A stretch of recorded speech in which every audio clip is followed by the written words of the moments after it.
Ahora sí abrimos nuestras Biblias y vamos a Gálatas capítulo 3. Hoy vamos a ver de los versos del 19 al 25 y el sermón de hoy se llama El propósito de la ley. El propósito de la ley. Vamos a leer este pasaje. Entonces, ¿para qué la ley? Fue añadida a causa de las transgresiones, hasta que viniera la descendencia, a la cual había sido hecha la promesa, ley que fue promulgada mediante ángeles por mano de un mediador. Ahora bien, un mediador representa a uno solo, pero Dios es uno solo. ¿Es entonces la ley contraria a las promesas de Dios? De ningún modo, porque si se hubiera dado una ley capaz de impartir vida, entonces la justicia ciertamente hubiera dependido de la ley. Pero la Escritura lo encerró todo bajo pecado, para que la promesa que es por la fe en Jesucristo fuera dada a todos los que creen. Antes de venir la fe, estábamos encerrados bajo la ley, confinados para la fe que había de ser revelada. De manera que la ley ha venido a ser nuestro tutor hasta Cristo, a fin de que seamos justificados por la fe. Pero ahora que ha venido la fe, ya no estamos bajo el tutor. ¿Bajo el qué? Tutor, ¿Tutor? guía o ayo. Ahorita vamos a ver sobre esa palabra. Les voy a platicar un escenario. Tenemos una calle sola, tenemos un signo de alto enfrente de nosotros, pero son 4 altos y pues se ve solo, no se ven las luces de las otras calles. Pues la mejor opción pues es de irse de largo, o sea, está todo solo, es un alto, son 4 altos, no pasa nada. Creo que casi todos hemos estado en esa situación, pero cuando pasamos por el alto, de repente por una de las calles vemos un carro blanco con sirenas arriba. Y en lo que pasamos, nos ponemos fríos, nerviosos. Por el retrovisor vemos que el carro blanco da vuelta hacia atrás de nosotros. Nada más viéndolo por el retrovisor, de repente prende las sirenas y nos termina dando un claxon de vialidad. ¿Qué ha pasado? Nos pasamos un alto y pues ya nos atrapó la vialidad y vamos a tener que pagar una multa. Creo que esta es una experiencia muy común, a la mayoría de las personas le ha pasado. Y eso pues nos deja un muy mal sabor de boca. O sea, siempre nos empezamos a preguntar, o sea, ¿por qué me multan si no venía nadie? O sea, ¿por qué no me dejaron pasar y ya? También, o sea, si hubiera venido un carro, pues me hubiera podido frenar. Ese tipo de excusas empezamos a sacar. Y al final pues, nos quejamos de por qué hay altos, por qué hay tránsitos, etc. Pero cuando pensamos con la cabeza fría, pues vemos que la mayoría de los altos que están en nuestra ciudad, ¿para qué son? Son para prevenir accidentes. O sea, ¿qué pasaría si no hubiera altos? Pues nadie manejaría con la confianza de que donde hay altos, un carro se le va a pasar de largo. Entonces los altos sirven para tener un tránsito seguro, un tránsito correcto. Y así como reaccionamos a veces cuando nos multan por pasarnos un alto o un semáforo, así nos quejamos también a veces de la ley de Dios. O sea, por nuestra naturaleza pecaminosa estamos inclinados a desobedecer la ley, a desobedecer los mandamientos de Dios. Hay momentos donde nos decimos, o sea, ¿por qué esto es pecado? O sea, ¿por qué esto en específico tiene que ser pecado? O sea, ¿por qué, Dios? ¿Por qué me restringes de esa manera? O sea, trato de cumplir la ley, pero al menos esa restricción que pusiste ahí, o sea, ¿por qué? Pues la respuesta es la misma que en la el ejemplo de la vialidad. Sabemos que Dios todo lo que dice que está mal, pues está mal, y eso nos lleva a una vida miserable. O sea, si nosotros practicamos el pecado, nuestra vida se va a destruir. Y en cambio, si andamos en los mandamientos de Dios, ¿qué va a pasar? Pues en general todo nos va a ir bien, porque así Dios nos ha dicho que va a suceder. Lo que hemos visto a lo largo de estas semanas Parecería que la ley es mala. Hemos hablado tan negativamente de la ley que pareciera que la ley es mala, así como cuando nos quejamos de ciertos mandamientos. Pero Pablo en este pasaje se va a encargar de darnos un buen concepto de la ley. O sea, la ley no es mala, al contrario, la ley es muy buena. Eso es lo que nos va a decir Pablo. Volviendo al ejemplo de la vialidad, o sea, las leyes de tránsito no son malas, son muy buenas, se nos permiten transitar libremente por la ciudad. Hemos visto que la ley de Dios nos maldice, todos los pecadores nos maldice y nos lanza su sentencia. Pero a pesar de que la ley haga eso, Pablo va a decir que eso, en lugar de ser algo malo, va a terminar siendo algo bueno. Eso es lo que vamos a ver en este pasaje. Inicia Pablo diciendo, entonces, ¿para qué la ley? Así viene la pregunta en el griego y muchas traducciones le ponen, ¿para qué fue dada la ley? O sea, esta es la pregunta. O sea, ¿qué hemos visto en todo esto? Que el ser justificados y el recibir el Espíritu, ¿cómo se reciben? Por la fe. ¿Qué hizo Pablo en los primeros 5 versos del capítulo 3? Gálatas, ¿ustedes cómo recibieron el Espíritu? ¿Por las obras de la ley o por la fe? ¿Cuál fue la respuesta? Por la fe. Después Pablo dijo, si no les basta eso, vamos a las Escrituras. ¿Cómo fue justificado Abraham delante de Dios? Por la fe. Después vimos en los versos del 10 al 12 que es imposible ser justificados por la ley. Y en los versos 13 y 14 vimos que siendo maldecidos por la ley, podemos ser redimidos en Cristo Jesús. Y en los versos del 15 al 18 que vimos la semana pasada, vimos que a pesar de que la ley haya venido, ¿cuántos años? 430 años más tarde que la promesa, ¿qué dice Pablo? La promesa no queda invalidada, la promesa queda totalmente vigente. Así como en nuestros testamentos humanos, cuando una vez que es ratificado, nadie lo cambia, nadie le añade ni nada, así son las promesas de Dios. Si Dios hizo un pacto con Abraham, dice Pablo, así va a permanecer, va a quedar fijo. No importa que la ley haya venido 430 años más tarde, la promesa de Dios sigue vigente. Entonces Pablo ahorita dice, entonces, pues ¿para qué la ley? O sea, si ya se había dado la promesa, ¿para qué vino la ley? O sea, ¿para qué se nos dio la ley? Y Pablo da la primera respuesta, dice, fue añadida a causa de las transgresiones. Esa frase significa para incrementar las transgresiones. O sea, cuando viene la ley viene a exponernos el pecado. Esto es pecado y esto es lo que le agrada a Dios. De hecho, la palabra transgresión significa cruzar una frontera legal. O sea, una vez que yo irrumpí la ley, si yo me pasé un alto, estoy transgrediendo la ley de tránsito. O sea, si yo asalto a una persona en la calle, yo estoy transgrediendo la ley mexicana, la Constitución. Si yo cometo un pecado, ¿qué estoy haciendo? Estoy transgrediendo la ley de Dios. Pero entonces, o sea, la ley vino para que, a causa de las transgresiones, para que aumentaran, para que se incrementaran las transgresiones, y es algo muy raro. Aquí vemos que la ley no es preventiva, sino provocativa. O sea, la ley no nos previene de pecar, sino que la ley nos provoca a pecar. La ley no mejora las cosas cuando viene. ¿Qué hace la ley? Las empeora. ¿Por qué? Porque viene a decirme, esto es pecado. ¿Y qué hace? Me sentencia. Esto es lo que Pablo dice en Romanos 7, ahí un poquito más atrás, Romanos 7 y 8. Fíjense lo que dice Pablo. ¿Qué diremos entonces? ¿Es pecado la ley? De ningún modo, al contrario. Yo no hubiera llegado a conocer el pecado si no hubiera sido por medio de la ley. Porque yo no hubiera sabido lo que es la codicia si la ley no hubiera dicho, no codiciarás. Pero ¿qué dice el verso 8? Pero el pecado, aprovechándose del mandamiento, produjo en mí toda clase de codicia. Porque aparte de la ley, el pecado está muerto. Qué frase tan interesante usó ahí en el verso 8, ¿verdad? O sea, la ley que hizo con Pablo empeoró la codicia. O sea, la codicia abundó al saber que la ley decía, no codiciarás.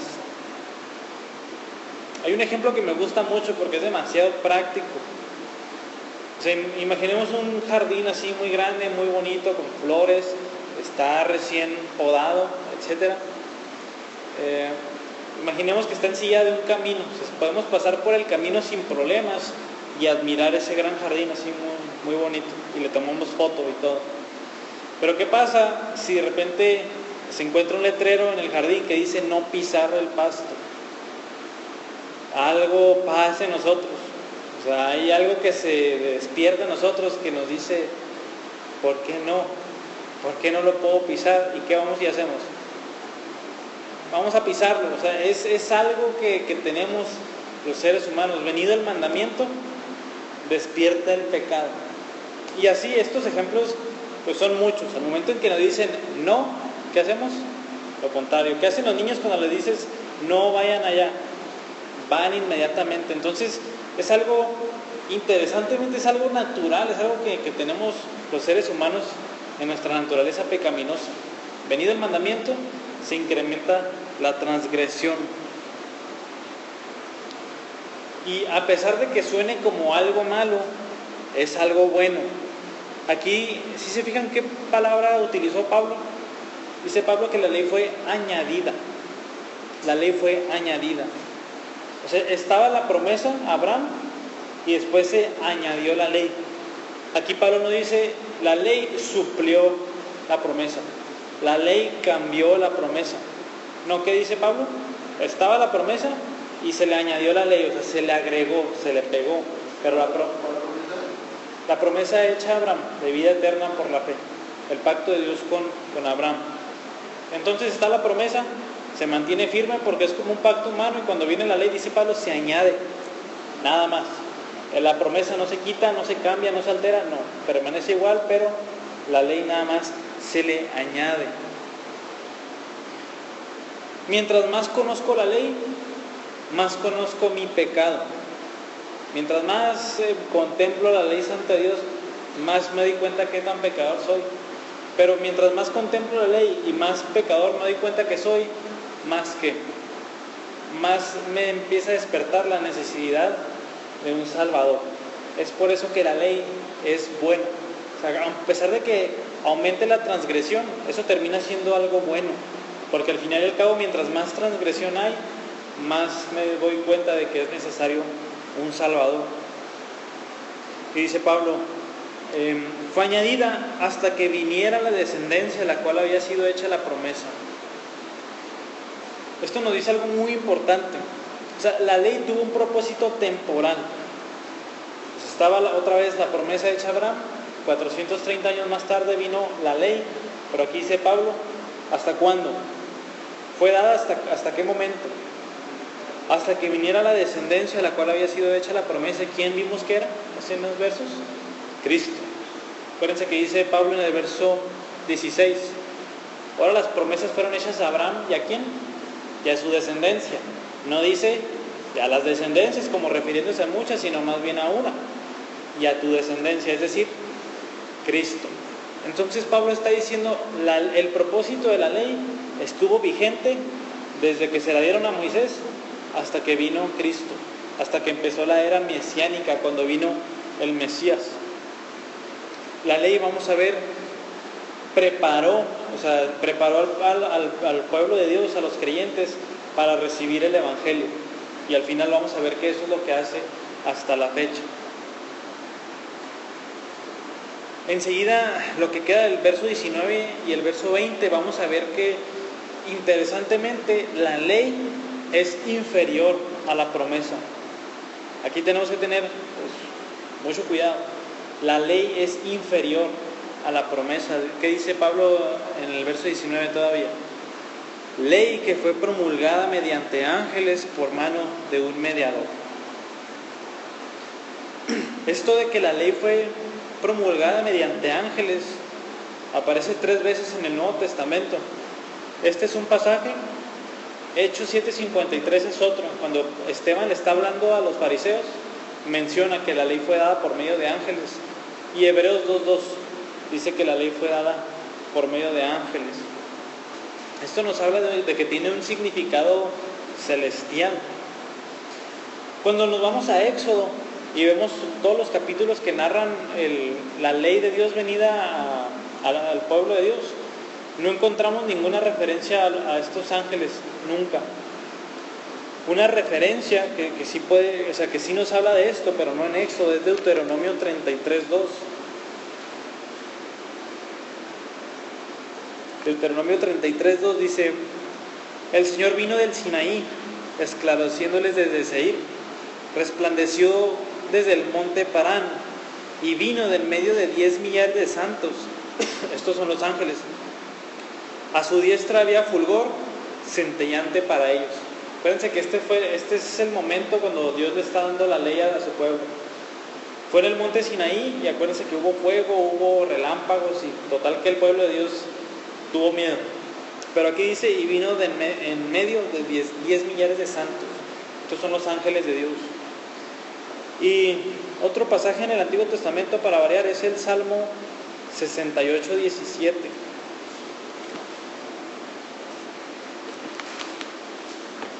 Salmo 68:17. Dice: los carros de Dios son miriadas, millares de millares. El Señor está entre ellos en santidad, como en el Sinaí. Aquí está hablando de quiénes, de los ángeles. Dice: son muchos, como cuando, como en el Sinaí. Y el Sinaí es cuando Dios dio su ley. Entonces, aquí vemos que cuando se dio la ley fue traída por medio de ángeles. Pero Pablo no acaba ahí. Dice: fue promulgada mediante ángeles por mano de un mediador. ¿Quién es esa persona? Es Moisés. La ley vino por mano de Moisés. De hecho, esa frasecita mano aparece varias veces ahí en Éxodo.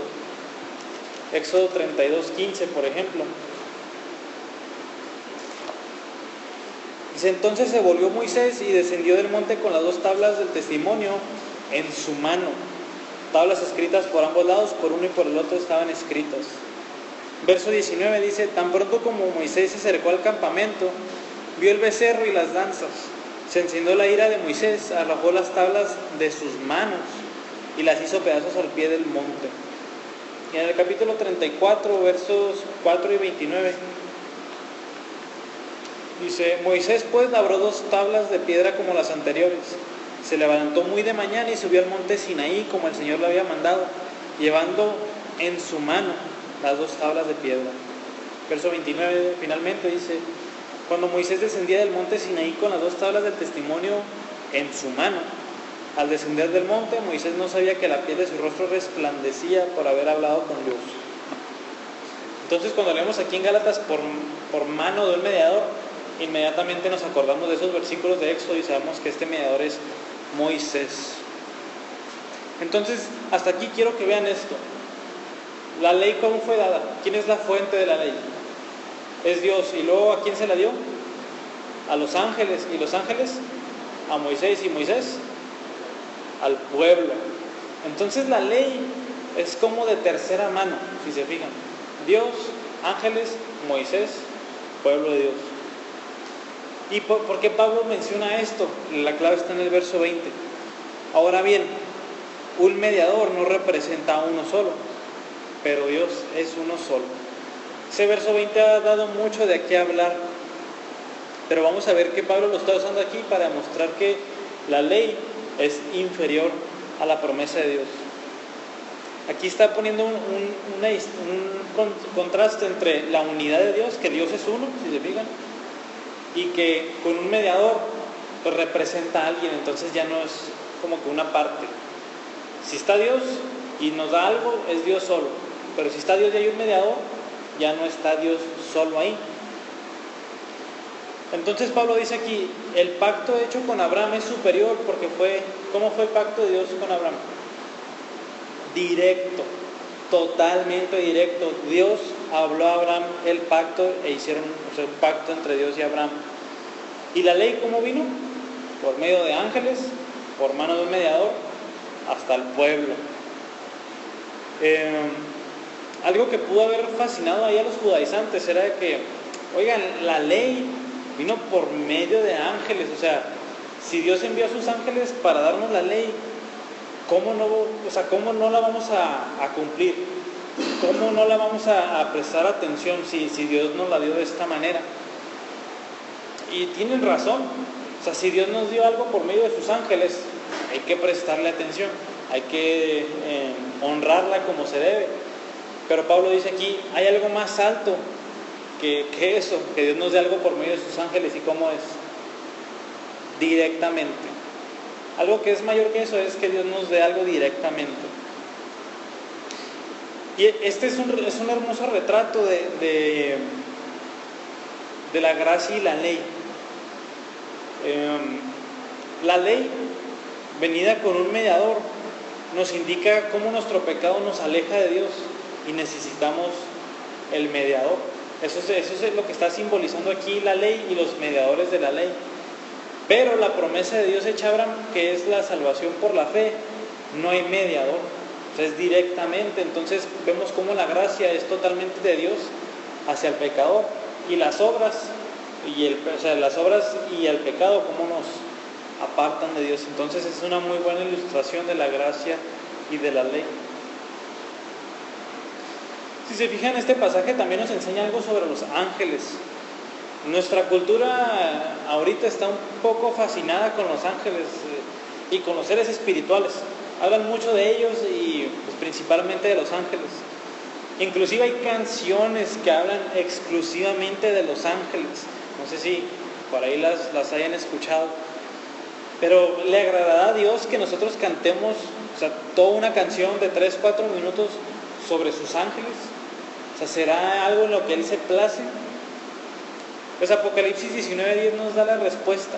Acuérdense que Juan está recibiendo una revelación y un ángel lo está acompañando. En un momento Juan como que no puede con tanta grandeza y se arrodilla ante el ángel. ¿Y qué le dice el ángel? Cántame una canción como esas que cantan. No, le dice, no, espérate, levántate. No me adores a mí, dice, adora solo a Dios. Tú y yo, dice el ángel, somos iguales en el sentido en que tú y yo servimos a Dios. Tú y yo somos servidores de Dios, así que no hay necesidad, no hay ningún mandamiento para que tú me honres. Entonces esta es una muy buena enseñanza de tener un concepto correcto acerca de los ángeles. Versos 21 y 22 vamos a ver que es la ley contraria a las promesas de Dios. Y es con la pregunta que abre Pablo. Entonces, aquí vemos entonces que ¿para qué sirve la ley? Para incrementar la transgresión. Y todavía la ley es inferior a la promesa porque vino por mano de un mediador. Hasta este punto podemos decir, entonces la ley pues no sirve para nada. La ley es mala, la ley hay que rechazarla. Y por eso dice Pablo la pregunta. ¿Es entonces la ley contraria a las promesas de Dios? Esto es a la promesa hecha con Abraham. O sea, ¿son totalmente contrarias? ¿Cuál es la respuesta? De ningún modo, por supuesto que no. Y ojo lo que dice Pablo. Porque si se hubiera dado una ley capaz de impartir vida, entonces la justicia ciertamente hubiera dependido de la ley. Para entender mejor esta pregunta, vamos a ponerlo del otro modo. ¿Qué pasaría si se hubiera dado una ley capaz de impartir vida? Hay que hacernos esa pregunta. ¿Qué hubiera pasado si se hubiera dado una ley capaz de impartir vida? ¿La ley sería contraria a las promesas de Dios? Por supuesto que sí. La promesa da vida y la ley también da vida. O sea, ¿por cuál te vas a ir? O sea, ambas están ofreciendo vida eterna. Las dos están contrarias, las dos están chocando. Pero, ¿qué vimos en el verso 12?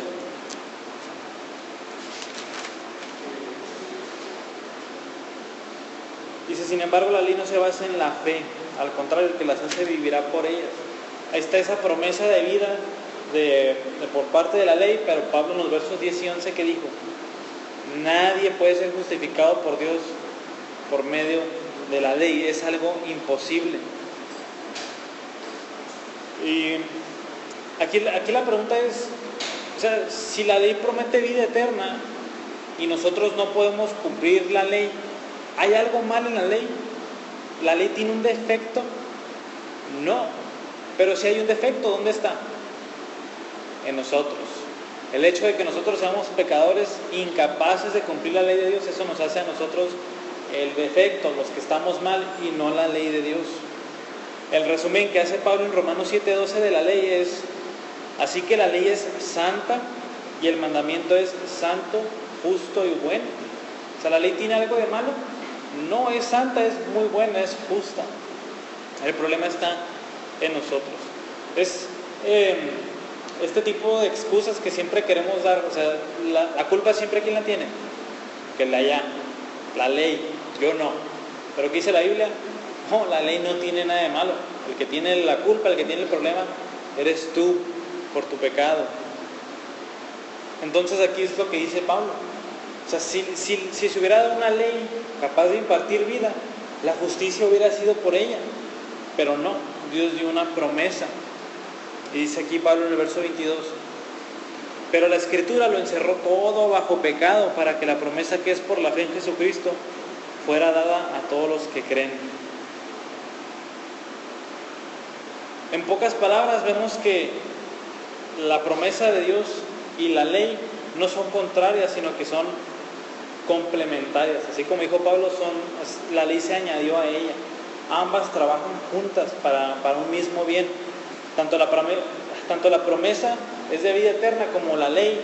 Ahorita vamos a ver cómo la ley me empuja hacia la promesa. Es el punto que está haciendo Pablo aquí. Pero primero dice: la Escritura lo encerró todo bajo pecado. Es una frase ahí muy interesante.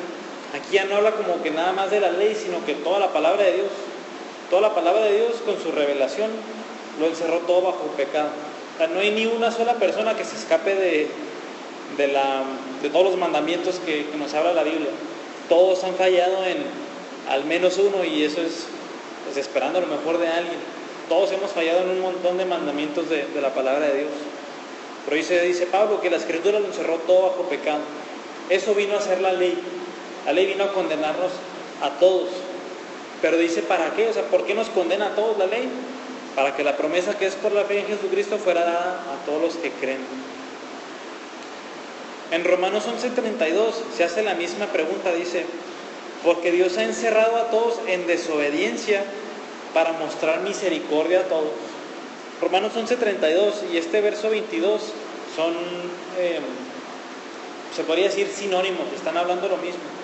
La Escritura lo encerró todo bajo pecado. La Escritura encerró a todos en desobediencia. ¿Para qué? Aquí dice para que guiarnos a la fe en Cristo, y en el otro versículo dice para que Dios mostrara misericordia a todos. Eso es algo muy importante.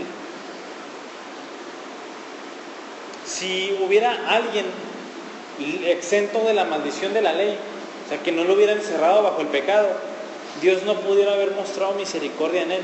¿Por qué? Porque no la necesita. Si la Escritura no encerró a alguien bajo pecado, si esa persona no está sentenciada por la ley, ¿Dios necesita darle misericordia? No. Esa persona está exenta, esa persona puede llegar a Dios por sus propios medios. Por eso dice aquí, la ley viene a condenarnos a todos. ¿Para qué? Para que Dios muestre su misericordia para con todos y guiarnos a la fe en Cristo Jesús. Y si es por su misericordia, entonces es totalmente aparte de las obras humanas. Acuérdense, si Dios encierra todo bajo pecado, las obras humanas se caen por la ventana, ya no existen. Es lo que quiero que entiendan. Es por eso que la promesa y la ley no son contrarias, sino que se complementan. La ley condena a todos, pero al condenarnos, la ley nos manda a la promesa. Y para esto vamos a ver dos ejemplos. Para ilustrar esta imagen, Pablo da dos ejemplos. El primero está en el verso 23. Dice Pablo: antes de venir la fe, estábamos encerrados bajo la ley, confinados para la fe que había de ser revelada. Esta primera analogía está hablando Pablo del sistema de la prisión. Aquí el guardia es la ley, y los que están en una prisión somos nosotros. Así, por eso dice Pablo, estamos encerrados bajo la ley, confinados. O sea, lo que hace la ley es mantenernos muy seguros en una celda. Ahí nos tiene la ley. Y nos puede parecer como que malo. O sea, ¿por qué la ley me tiene en una celda? Pero dice Pablo, para la fe que había de ser revelada. Entonces esta imagen no termina siendo una imagen mala, termina siendo una imagen buena de la ley. La ley nos cuida en una prisión y nada más nos va a dejar salir cuando venga Cristo por nosotros, para salvarnos por la fe. Esa es la analogía que está usando Pablo en este verso 23. Entonces la ley aquí es un guardián. Es un guardián que nos tiene en custodia hasta que venga la fe. O sea, no nos deja ir por obras, no nos deja ir por religiones, no nos deja ir a ningún otro lado la ley. La ley nos está diciendo, no, has pecado, mereces la sentencia de la ley, la muerte. Y así nos manda a la fe. La siguiente imagen se encuentra en los versos 24 y 25, dice: de manera que la ley ha venido a ser nuestro guía, nuestro tutor o nuestro ayo, bien para conducirnos a Cristo o hasta que vino Cristo, a fin de que seamos justificados por la fe. Pero ahora que ha venido la fe, ya no estamos bajo el guía o bajo el tutor. Esta palabra guía, tutor, o en la Reina Valera que dice ayo, en el griego es pedagogo. Un pedagogo en nuestros tiempos es más bien como un maestro, alguien que da clases, alguien que enseña. Esto tiene algo de verdad, pero en tiempos del Nuevo Testamento un pedagogo no era un maestro. El pedagogo, otra vez en tiempos del Nuevo Testamento, era un esclavo, era un siervo que servía como un protector para un niño, y era su protector desde que era niño hasta que el niño crecía y finalizaba su adolescencia, o sea, hasta que llegaba a los 18, podríamos decir. Estos pedagogos pues eran contratados por las familias ricas griegas, de manera que sus hijos eran creados individualmente por un pedagogo. Entonces el pedagogo era más bien como un niñero que un maestro. Algo de lo que se encargaba el pedagogo era de educar al niño, pero más bien en cuanto a la disciplina, en cuanto a los modales, en cuanto a qué hacer y qué no hacer. Era más bien un lado ético lo que se encargaba de hacer el pedagogo. De hecho hay dibujos todavía en Grecia y por allá de pedagogos con una vara. Esto simbolizando cómo los pedagogos incurrían en el castigo físico cuando el niño se portaba mal. O sea, era su papel, era su misión, educar bien al niño. Lo que hacían era criarlos, alimentarlos, vestirlos.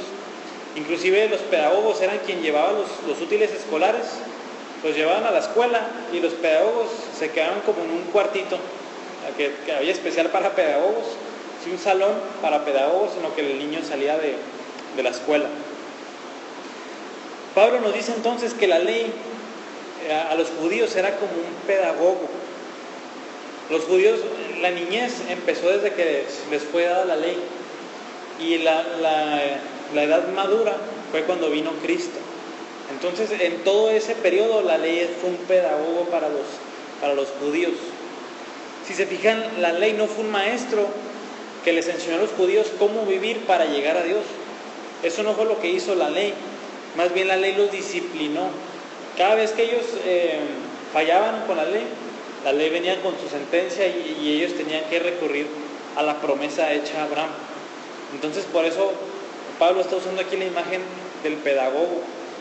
Pero así como los pedagogos tenían un final, o sea, cuando venía la final de la adolescencia, el pedagogo terminaba su trabajo, así también la ley.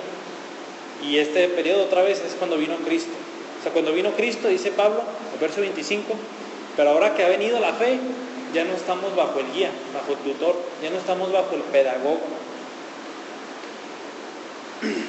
Estas dos ilustraciones nos muestran que la ley tiene un propósito santo y bueno para todos, y especialmente para el no creyente.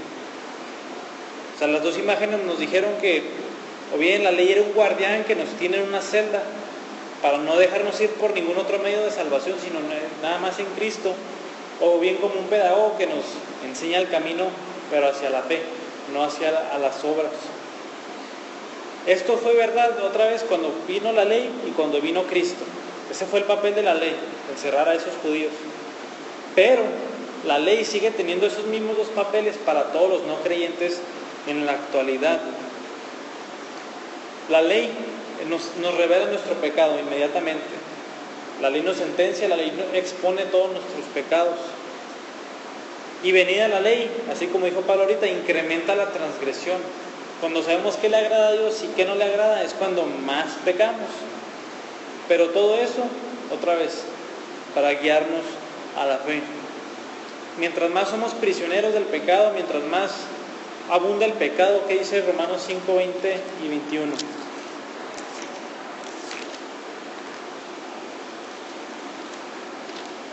Dice Pablo, la ley se introdujo para que abundara la transgresión, si se fijan es lo que estamos diciendo. Pero donde el pecado abundó, ¿qué sobreabundó? La gracia. Para que así como el pecado reinó en la muerte, así también la gracia reine por medio de la justicia para vida eterna, mediante Jesucristo nuestro Señor. Entonces, por sí sola, la ley no salva a nadie. Ese nunca fue el propósito. Es lo que Pablo les quiere hacer ver aquí a los Gálatas. O sea, la ley no se dio para que se cumpliera, no se dio como un camino de salvación. La ley se dio como un guardián, la ley se dio como un pedagogo, y eso para guiarnos a la fe en Cristo. Palabras de Martín Lutero dijo: por la ley soy traído al conocimiento del pecado y me humilla para venir a Cristo y ser justificado por la fe. Eso es un resumen del papel de la ley. Y es por eso que las personas necesitan la ley. Todos los no creyentes necesitan la ley, no para que la cumplan, sino para qué, para que se den cuenta de que están muy, muy lejos de Dios. Y estando muy lejos de Dios, darles el camino de salvación que es Cristo. Es la promesa hecha a Abraham y a su descendencia. Entonces, por eso todos necesitamos la ley de Dios. No es hasta que la ley no viene y nos sentencia a todos que no despierta nuestra necesidad de un Salvador. Y es por eso que, pues para nosotros primeramente necesitamos encararnos con la ley. O sea, si no ha venido ese momento, este es el momento de encararte con la ley y medirte con el nivel de la ley, dándote cuenta que la ley está mucho más alta que tú y que la ley tiene su sentencia y maldice a todos los que no la cumplen. Es ahí cuando puedes acudir a Cristo. No hay otra manera de venir a Cristo si la ley no nos ha impuesto su sentencia. Y asimismo para la evangelización, o sea, no podemos ofrecer un Cristo Salvador si no hemos mostrado la necesidad de un Salvador. Es por eso que la ley es muy útil, es por eso que se añade la ley, para que podamos predicar el Evangelio primero con la ley, diciendo que nadie ha cumplido la ley a la perfección y que eso nos aleja de Dios, pero que tenemos perdón en Cristo Jesús. Vamos a orar. Señor, gracias por el propósito de la ley. Damos gracias porque nos has enseñado que la ley es inferior a la promesa, pero aún así no es contraria a ella, y que eso nos quede muy claro el día de hoy. La ley y la promesa no están peleadas, sino que se complementan la una a la otra. Gracias por enseñarnos que el propósito de la ley es guiarnos a la promesa. El propósito de la ley es encerrarnos a todos bajo pecado para que, pues viendo nuestra necesidad de un Salvador, nuestra necesidad de perdón, acudamos a Cristo por la fe. Así como dice tu palabra, la ley es nuestro tutor para que seamos justificados por la fe. Señor, que esta sea una verdad para nuestras vidas, para que verdaderamente confiemos en el Evangelio. Y Señor, que también sea un recordatorio para saber cómo hay que predicar el Evangelio. Es mostrar primero la necesidad de un Salvador por medio de la ley, y ahora sí, darles el perdón en Cristo Jesús, la promesa hecha a Abraham. Damos muchas gracias.